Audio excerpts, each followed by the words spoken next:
In 1961, a young pizza shop co-owner named James Monahan hands his brother the keys to their small store in Michigan. In return, he takes one used Volkswagen Beetle. It becomes the worst trade in fast food history. This is the story of Domino's Pizza and exactly what half of it was worth on the day he gave it away, plus what that same half would be worth today if he had simply held on to it instead. James wasn't reckless or careless with money. He was exhausted, deeply broke, and less than a year into a business that was bleeding money faster than two brothers could ever sell pizzas to cover it. But here's the twist almost nobody expects. The brother who kept the shop nearly lost it too, not once, but twice before it ever became the company called Domino's. So how does a $500 used car become the reason one brother misses out on a fortune worth billions of dollars? To understand that, we go back about a year earlier. 1960, two young brothers, James and Tom Monahan, scrape together $500 borrowed dollars and buy a tiny, struggling pizza store called DomiNick's in Ypsilanti, Michigan. Neither brother has any real money to spare. Tom scrapes together what little savings he has. James works another job on the side just to help cover the bills. The store becomes their entire future, staked on borrowed cash. For a few months, it actually works. Then everything about running a small pizza shop turns out to be far harder than either brother ever imagined it would be. The ovens keep breaking down constantly. The delivery car dies twice in a single Michigan winter. Suppliers demand cash up front because the brothers are already weeks behind on payments. James takes on all the deliveries himself, driving through brutal Michigan winters in a car with no working heater, balancing hot pizza boxes carefully on the passenger seat beside him. Tom handles the front counter and all the books. Neither brother sleeps much anymore. Within a single year, the partnership that once felt exciting starts to feel like a trap. Every dollar that came in the door went straight back out to cover flour, cheese, and rent on ovens that kept breaking down. There was nothing left over to fix the delivery car, replace worn equipment, or even pay themselves a steady wage. By late 1960, the two brothers are barely speaking to each other. James wants stability. Tom wants to keep growing the business, even if it means taking on more risk. That single disagreement, grow fast versus stay safe, becomes the first fork in the road for these two brothers. It will quietly decide who ends up owning the company. Tom pushes forward anyway. The brothers open a second DomiNick's location, adding even more debt and workload. The strain of running two shops falls squarely on two exhausted, constantly arguing brothers. James starts to feel like a hostage inside a business he never wanted to grow this big. Every late-night delivery run reminds him just how tired he already is. By the end of 1960, James has finally made up his mind. He wants out of the business completely, and he wants out now, on almost any terms offered. Early 1961. Tom drives up to the shop in something brand new to him, a used Volkswagen Beetle he just bought. James sees it and makes an offer right on the spot. James says, "Give me the car, and you can have my entire half of the business, no questions asked." No lawyers, no valuation, just a handshake and a single set of keys. Tom doesn't hesitate for even a second. He signs over nothing more than a used Volkswagen Beetle, and just like that, he owns the entire company. Neither brother truly knows what they're really trading away. James thinks he's escaping a sinking ship. Tom thinks he's simply buying his exhausted brother some much-needed peace of mind. Here's what James didn't know at the time: the second store Tom pushed for, against his own wishes, was about to become the working model for a national pizza chain. James took the safer bet available to him. Tom took the terrifying one: full ownership, full debt, and absolutely zero safety net if that second store also failed. A used Volkswagen Beetle in 1961 was worth a few $100s at most. That is roughly the price James accepted in exchange for half of what would soon become Domino's Pizza.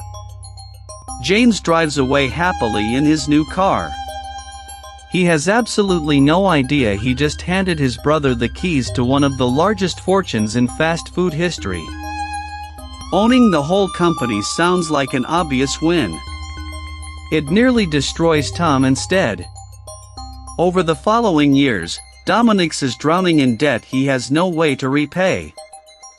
Later in the decade, a fire tears through the company's headquarters and commissary overnight. Tom rebuilds it anyway, with money he simply doesn't have. By 1970, Tom has expanded to roughly 200 stores far too fast, far too thin.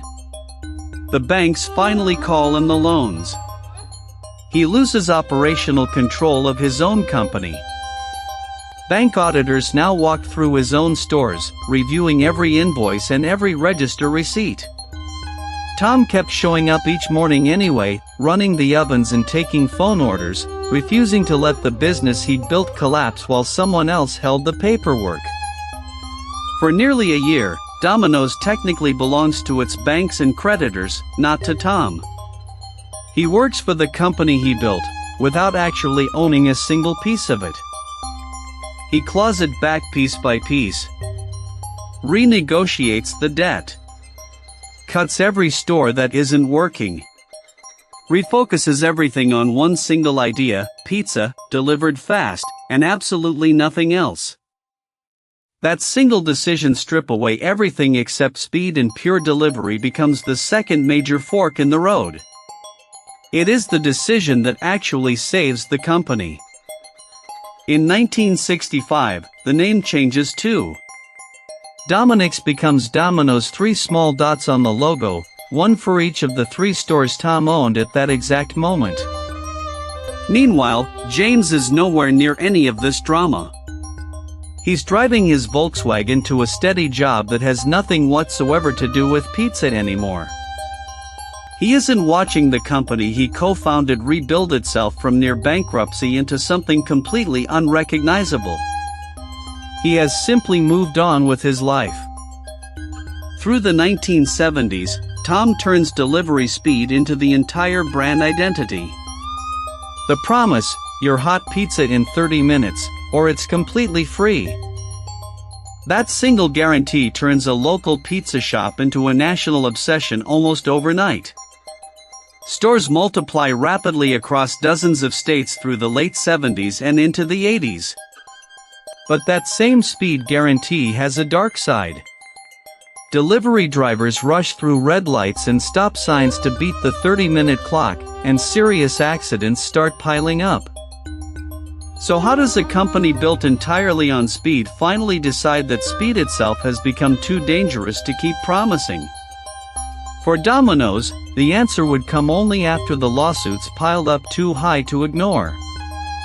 In 1993, facing mounting lawsuits, Domino's makes a hard call: it kills the 30-minute guarantee entirely. The fourth fork in the road: profit safety over pure speed. Subscribe and hit the bell so you don't miss what's next. By the late 1980s, Domino's has grown past 5,000 stores nationwide. Tom Monahan, once buried in debt, is now one of the richest men in the state of Michigan. He buys the Detroit Tigers baseball team outright. He builds a large private collection of classic cars. The man who nearly lost everything is now spending like he never once worried about money. Somewhere in Michigan, James still owns his Volkswagen memory and nothing else. The gap between the brothers is no longer measured in dollars, it's measured in worlds. By 1990, 30 years after the two brothers bought a broken-down pizza store together, Domino's operates in nearly every U.S. state and several countries overseas. The company James walked away from for a used car is now worth hundreds of millions of dollars, and it is about to get much bigger. Every fork in the road so far has favored the brother who stayed. The next one will turn that advantage into a fortune measured in billions. 1998, Tom Monahan is now in his 60s. He's devout, tired of the daily corporate grind, and finally ready to spend his remaining years on other pursuits and passions.